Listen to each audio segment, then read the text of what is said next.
What is up, internet? It's 11:06 p.m. Sunday night. I am, I suppose, finishing up a long weekend, but I do have a big, long, basically all-day gig tomorrow.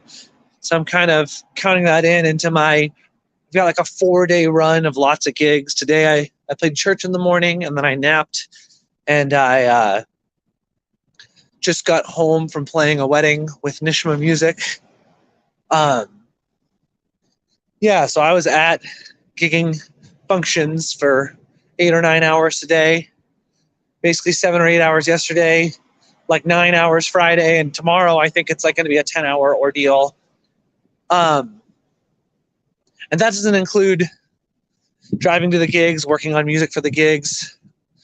Yeah, it's just been a long weekend. I'm very tired. Even with my nap this afternoon, I'm still exhausted, and I should probably do a little bit of homework on these tunes before I go to bed. But I didn't want to miss my live. And usually after a long gig, it's nice to just go on a walk. Usually I try to do it without my phone. Although I guess sometimes I've done late night streams. But anyways, this is better than just scrolling. I can at least be present with my thoughts on the walk. So I played with Nishma Music tonight. And yeah, last time I played with them, well, I've played with them, I suppose 4 times now. We won't count one of them. 3 times at this exact same venue up in Skokie. And the first time I played with them at this venue in Skokie was day 90 of my B single challenge. Yeah, I remember I was really sad. I remember driving home and crying the whole drive. I got home. I recorded a video. That's one of my favorite videos, actually. It's me playing Can't Help Falling in Love in the park. And I wrote text about forgiveness and forgiving yourself and loving yourself. And the last time I played there before tonight was probably within the last 6 weeks. I'm not really sure, but I also remember being really sad that whole gig. I remember really not wanting to be there, and I think I cried the whole drive home after that too, just feeling really hurt and alone. And as I talk about this, these feelings are kind of coming up again, which is okay. But importantly, today on the gig, like, even though I was like super tired, I had kind of every like opportunity to be salty about the gig today. I chose to like be happy to be there, and the band pays really well, but it is hard. It's long. I usually play like 3 hours straight, and then take a break, and then play like another 40 minutes. So it's like a lot of piano playing all in a row. If you're not a musician, you might not know this, but it's hard to play music for more than 45 minutes or an hour. Especially background music. I think a show where people are jamming out, it's easier to go longer. But especially like background music or music you don't love or function music, it's hard to go for longer than an hour. Like going for 3 hours is a lot. It's, I think people have jobs where they work 9 to 5, but like, I mean, I've never had a job like that, but my impression of it is there is a lot of downtime, and you might be like working all day, but it might be like sending an email and then waiting for a response. I'm not really sure. And the point isn't to compare stuff, but what I wanted to say, what I'm getting to is there was a lot of possibility for me to be grumpy about the gig today, but I chose to just be grateful to be there, chose to be grateful to be making money playing music, to be present with the people there. And yeah, I just like recognize it's like, yeah, like I'm not like, I'm in a way different place. I read this thing to do on Instagram today. This, I think her name's Jillian on Love, and she wrote this post that just said, be grateful for your ex for bringing you to the breaking point of showing you where you didn't love yourself. Yeah, and I love myself enough to choose to be happy on the gigs I'm doing. I also love myself enough to be more particular about the gigs I take. And I love myself enough to know that if I've taken a gig, I'm going to go have fun. And life's too short to be grumpy on gigs. maybe anytime, but especially on gigs, like, because it's what I do. I play gigs. What was I gonna say?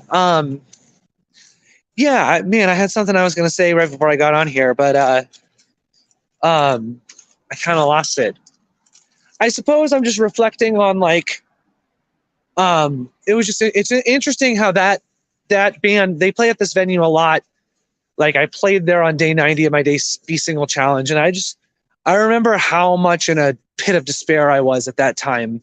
And I'm not living there anymore. I'm seeing that when I could go there, I tell myself I don't have to ride the negative train of thought down to hell.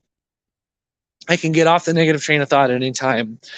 And yeah, I'm just present to all the love I have to give. My beautiful friend Cal, we did church together this morning, and we talk a lot. And we were just talking about love, and I said something to her that I want to make public, that I want to remember, is that I want to remember that I have a lot of love to give. That love is infinite and it's bountiful, and there's infinite love in my heart, and I don't need somebody else to validate that. And yeah, I spent a lot of time not being cut off from the love in my heart, and thinking I needed somebody else to validate it in order for me to feel worthy.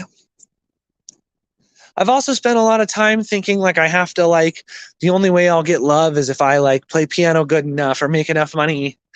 And I've just been present to that me just being me is enough for love. Like I have love to give. That on Friday night I did camera work for Scott Dubose, and I asked a lovely lady there for her phone number, and we texted a little bit. Unfortunately, she lives in Champaign, but like it was really cool because she was just seeing me having fun filming the band, and it wasn't like I was like had to, like, it kind of smashed this narrative I have that like I need to be good at piano to get a girl to like me. It was like, no, she just liked me just from seeing me, I don't know, working, having fun, being myself. And yeah, I'm really stepping into like, it's like, oh, I am desirable just by being me, and like assuming people want to talk to me. I think there's this big assumption that people want to be left alone. And I actually think most people are interested in talking to other people. I mean, there's limits to it and stuff, but like, yeah, people like sharing space with other people. I found that lately I've been more and more brave about approaching people, and it usually works out. Gosh, there was something I was really going to say. Something about loving myself. I love myself enough to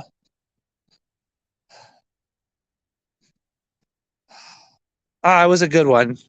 Maybe I'll say it tomorrow, but that's been the phrase that's been really helpful.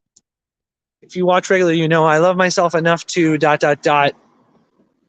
I love myself enough to know that I am enough just by existing. I love myself enough to know that I'm incredibly talented, and know that I have a lot to offer, and know that my worth isn't based on my talents, and I have incredible talents. It's both. And I love myself enough to know that I don't know, my life is good.